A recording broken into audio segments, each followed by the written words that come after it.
very aggressive defensive front. What do you remember most about that Iron Bowl last year? Yeah, last year's game was obviously a really good game. We wish it was the other way around and we could have won. But like you said, it was just that was a whole year ago, and we've kind of moved on from that. But it is a good learning experience, and we have to take what we've learned and we've applied that throughout this year so far, and we just have to continue to do that. Ryan Hennessy, over to you. Hey, Mac, I remember earlier in the year you kind of mentioned this year, especially with the pandemic, you kind of stayed in. But an Iron Bowl as a quarterback for Alabama, kind of explain what that's like, even maybe going to a gas station. Do people say stuff to you? How do you what is that like as the quarterback this year of Alabama? Yeah, I mean, I don't really go anywhere, so I haven't really interacted with fans at all this year compared to last year. I really just go home, lay on my couch, watch film here, eat here, hang out with my girlfriend. I don't really do much, so I can't really answer that in a great way. But obviously, it's a great privilege to be, the quarterback here, and I just try to, do what I do every day. And if I bump into somebody, just try and be nice and say hello. Tony Tsoukalas, go ahead. Mac, earlier in the year, Alex Leatherwood mentioned you as a close friend. Just do you have a favorite memory from your time together with him over the last 4 years? Yeah, I mean, Alex has been a great person to have on our offensive line. He's a really smart guy, so I feel like we always just bond in that way. When I first came here on a couple visits, my family and I got a chance to interact with him, and he's just a funny guy, and at the same time, he's really smart and a little bit quiet at first, but once you get to know Alex, he's a great player, really, really smart, like I said, and just a great teammate to have, and he's obviously done a great job here the past 4 years, and he's worked really hard, and he'll just continue to do that because that's what type of person he is. John Zener, you're up.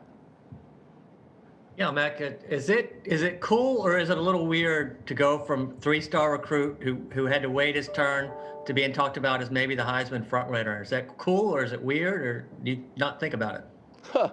Yeah, I mean, I guess that's just a long time ago. People always give you a rating or whatever in high school, but once you step on campus, it doesn't really matter.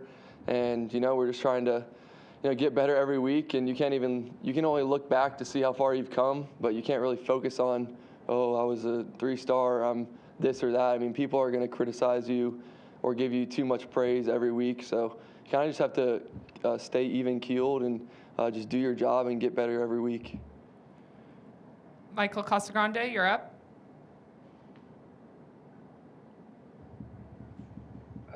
Hey, Beck. I don't know, John, if you want to finish your question. I was just saying, do you hear that talk, or are you able to kind of walk to ignore it and avoid it, the Heisman talk? Oh, yeah. I mean, you see it on TV and stuff, but I'm not on social media, so all that's really just a distraction. And, we have obviously great players here, and it probably makes me look a lot better than I actually am. And there's players on our team that should be in that talk, and they deserve the credit that they should get, and we have a bunch of great players. So, and a lot of other schools have great players. So at the end of the day, I'm sure there's people around there that listen to the talk, but you got to just block it out and each play do your job. And then if you don't do your job in that play, there's a next play to do your job on. So that's pretty much how simple it has to be. Hey, Mac, just wondering, with defenses, how have they evolved with you and your passing game this year? Have they tried to keep more on the deep balls that you were so successful with early on? Yeah, Michael, that's a really good question. I mean, I'm sure you guys have all watched the games, but people are kind of playing us a little bit different, maybe a little bit more conservative, and rightfully so. But, I mean, each week a team's going to have a different plan for us, and a lot of teams have kind of been backing up more and more. So we have to find ways to kind of just squirt the ball out and get it into the flat, or even with my decision making, just find a way to check the ball down and get the yards that we can get. That's kind of just on me. I think, the past couple of games maybe get a little greedy, but when you have the people we have on our team and it's one-on-one, I'm going to take the shot. And, 9 times it'll work and 1 time it won't, but I'll take those percentages. Charlie Potter, go ahead. Hey, Mac, just as the holder, I want to ask you about Will Reichert for a second. And just when you go out there, how much confidence do you have in him, and what have you thought of the season he's put together so far? Yeah, Will does a great job. I mean, I'm always coming out there maybe a little bit too hyped up or things like that, and I try to just calm down and be that, middleman for him. but he's always, like I said, he's super even keeled, straight line guy. He just goes out there, takes his steps, hits it through the uprights, and then, goes off the field and celebrates with his teammates. So he's like the definition of what a good kicker is. And the reason he's a good kicker is because he practices really hard at it. And you can see that on the field. And, to be able to hold kicks and try and go out there and give them the best hold I can, I've obviously improved in that, and I just want to keep getting better. And, Thomas obviously does a great job putting the ball right where it needs to be. So he definitely does a great job. Edwin Stanton, over to you. Hey, Mac. A lot of your teammates have described you as a fun guy, laid back, likes to joke around. What's your demeanor on the field? Is it more of a business-like feel, or is it kind of just get to work? Or what's the difference between on the field and off the field? And also, what are some of the better pranks that you've pulled off on some of your teammates? Yeah, that's a good question too. I mean, I try to just be myself. I know that sounds cliche, but some days I need my teammates to pick me up, and some days I have to pick them up. So we're all in this together, and I try to just have fun out there because at the end of the day, that's why everybody plays sports. You want to play to win, but you also want to play to have fun. And what I've realized throughout the years is that when I'm having fun, not goofing off, but, enjoying the game and celebrating with my teammates and things like that, it just makes the whole experience way more fun. And I feel like we've done a better job of that. You can see that as a team, we're all celebrating together. Everyone's happy for one another, and that just shows what type of team we have. And then in terms of a prank, I mean, I don't really know of like a specific one. I mean, like I said before, there's some like baby powder pranks, more so in the old locker room where like you can set up a trap with a piece of paper and they pull out their locker and the baby powder falls out.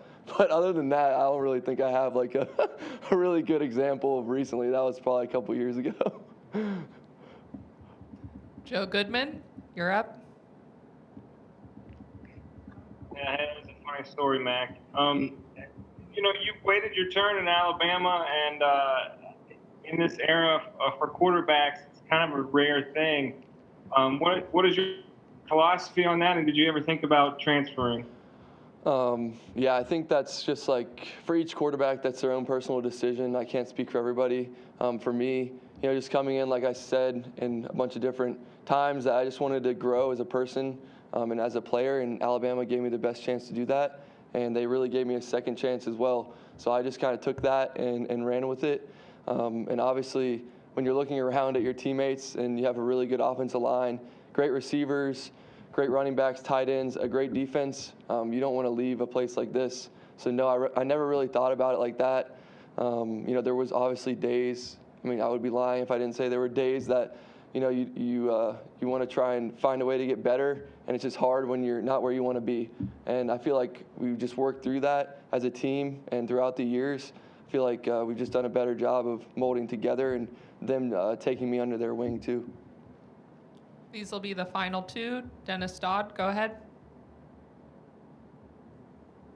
Mac, how do you take away the performance in last year's Auburn game? Statistically, it was very good for you, kind of a coming out, but you guys did lose the game. Yeah, I mean, that's kind of always been my motto. Like, the only stat that matters to us around here is wins and losses.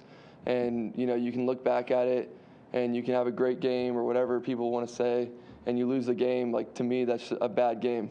So you can throw for 1 yard or 500 yards. It doesn't matter. The goal is to score literally one more point than the other team. And last year we couldn't do that. And this year we've worked hard, to just do that every game and score more points than the other team. And everything else will just take care of itself. And I feel like we've done a better job the past couple weeks, just not having high expectations and just going out there and trying to do our job one by one. And we'll finish up with AP Stedham. Hey, Mac. Hey. Say, Mac, what are some of the tenets of the Kevin Steele defense? Do they blitz more, blitz less?